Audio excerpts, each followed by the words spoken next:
캐나다 이민국에서 온 PGWP 거절 통보, 이메일이든 우편이든 이 글자를 보는 순간 정말 세상이 무너지는 것 같죠? 눈앞이 캄캄해지고 당장 뭘 해야 할지 몰라서 패닉에 빠지기 정말 쉽습니다. 하지만 괜찮습니다. 오늘 이 시간을 통해 그 막막한 상황을 헤쳐나가서 희망을 찾을 수 있는 가장 현실적인 방법들을 아주 명확하게 알려드릴게요.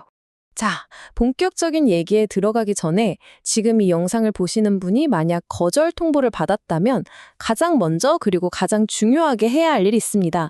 바로 하던 일을 즉시 멈추는 겁니다. 거절 레터를 받은 그 순간 여러분이 합법적으로 일할 수 있게 해주던 유지신분, 그러니까 implied status가 그냥 사라져버린 거예요.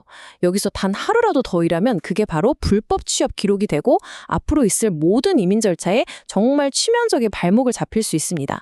지금 당장 일을 멈추는 것, 이게 모든 것의 시작입니다.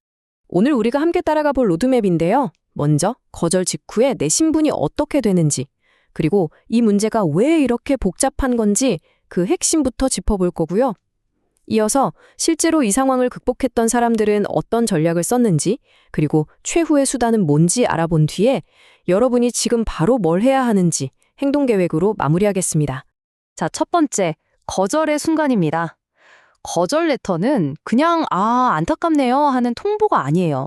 이건 말 그대로 여러분의 법적 신분에 대한 사망 선고나 마찬가지입니다. 편지를 받는 그 즉시 PGWT를 기다리면서 합법적으로 일하게 해줬던 유지 신분이 소멸되는 거죠. 이제 법적으로 여러분은 캐나다에서 일할 수 없는 상태가 된 겁니다. 하지만 아직 기회는 있습니다. 바로 이 90일이라는 숫자예요.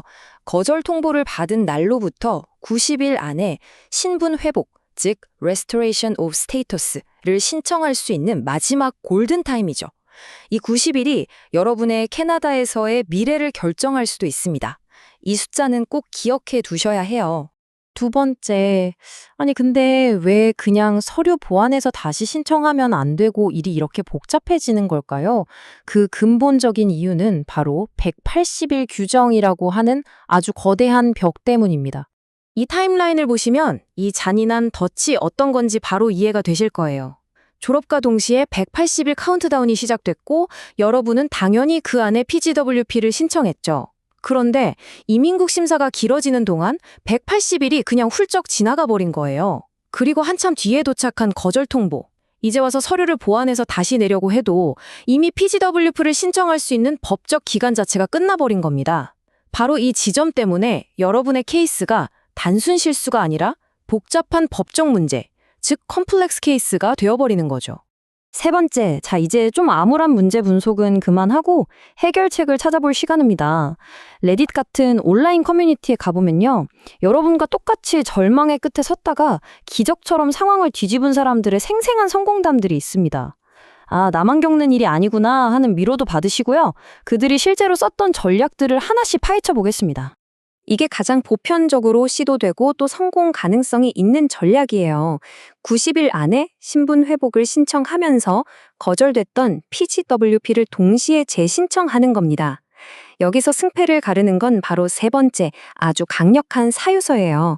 나는 법적 기한인 180일 안에 성실하게 신청을 다 마쳤다.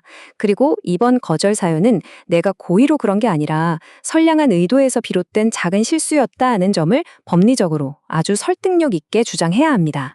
재검토 요청이라는 옵션도 있기는 합니다. 그런데 이건 여러분의 실수가 아니라 이민국 심사관의 명백한 실수가 있을 때만 쓸 수 있는 카드예요. 예를 들면 여러분이 제출한 서류를 심사관이 아예 보지도 않고 거절했다는 증거가 있을 때 같은 경우죠. 내 실수로 서류를 빠뜨린 경우에는 해당이 안 됩니다. 레딧에 올라온 수많은 성공 후기에서 거의 빠짐없이 등장하는 문장이죠. 정말 긴 여정이었습니다. 결국 변호사를 고용했죠. 이 한 문장이 우리에게 두 가지 냉정한 현실을 알려주는 거예요. 첫째, 이 싸움은 절대로 짧고 간단하게 끝나지 않는다. 그리고 둘째, 이런 복잡한 케이스를 혼자 힘으로 해결한 사람은 거의 없다는 사실입니다. 네 번째, 만약에 신분 회복이랑 재신청만으로는 좀 부족하다고 판단될 때 그때 꺼내들 수 있는 마지막 비상카드입니다. 바로 TRP, 임시 거주 허가라는 아주 강력한 법적 우회로를 만드는 방법이죠. TRP는요, 우리가 아는 1번 비자나 퍼밋이랑은 개념 자체가 완전히 달라요. 왜냐하면 이건 법의 잣대로는 캐나다에 머물 자격이 없는, 그러니까 입국 불가 인아드미스블 판정을 받은 사람한테 인도주의적인 차원에서 예외적으로 머물 수 있게 해주는 특별 허가증이거든요. 그래서 이걸 치트키에 비유하는 겁니다. TRP가 승인되는 순간 여러분은 캐나다 안에서 완전히 새로운 법적 신분을 얻게 돼요. 그리고 바로 이 새로운 신분이 180일 규정이라는 저 거대한 벽을 그냥 뚫고 지나가서 워크퍼밋을 다시 신청할 수 있는 예외적인 자격을 만들어주는 겁니다. 막다른 길에 새로운 문을 내는 열쇠 같은 거죠. 5번째, 이 상황에 처한 많은 분들이 너무 당황한 나머지 저지르는 가장 흔하면서도 치명적인 실수입니다. 급한 마음에 일단 방문자 신분이라도 회복해놓자 하고 신청하는 경우인데요. 이건 문제 해결이 아니라 오히려 문제를 끝내버리는 선택이 될 수 있습니다. 이 둘의 차이를 정말 명확하게 이해하셔야 해요. 방문자 신분 회복은 말 그대로 합법적으로 짐 싸져 떠날 시간을 버는 것, 그 이상도 이하도 아닙니다. 이미 사라져버린 PGWP 신청 자격을 절대 되살려주지 못해요. 반면에 TRP 승인은 끊어져버린 PGWP로 가는 다리를 강제로 다시 연결하는 것과 같아요. 워크퍼밋을 신청할 새로운 법적 근거를 아예 만들어내는 거죠. 이것 하나만은 제가 명확하게 말씀드릴게요. 만약 여러분이 180일 기한을 놓친 상태에서 TRP 없이 그냥 방문자 신분만 회복한 다음에 PGWP를 재신청한다? 그 결과는 예외 없이 100% 거절입니다. 이건 희망 고문조차 허용되지 않는 길이에요. 자, 이제 마지막입니다. 이 모든 혼란스러운 정보들을 싹 정리해서 여러분이 지금 당장 뭘 해야 하는지 명확한 3단계 행동 계획을 알려드리겠습니다. 여러분을 위한 체크리스트입니다. 첫째, 지금 당장 거절 레터의 날짜를 확인해서 90일이라는 골든타임을 절대 놓치지 마세요. 둘째, 거절 사유를 냉정하게 분석해야 합니다. 이게 단순 서류 보완으로 될 문제인지 아니면 자격 자체의 문제인지에 따라서 전략이 완전히 달라지거든요. 그리고 마지막, 가장 중요한 겁니다. 전문가와 상담하세요. 이 과정은 그냥 서류 다시 내는 행정 절차가 아니라 법적인 논리로 이민국의 결정을 뒤집어야 하는 일종의 법리적 싸움입니다. 이민법 전문가의 도움 없이는 이기기가 거의 불가능해요. 다시 한번 강조하지만 이 험난한 길은 절대로 혼자서 걸어갈 수 없습니다.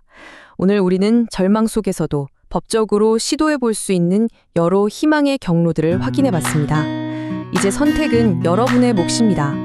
여러분의 다음 행동은 무엇이 될까요?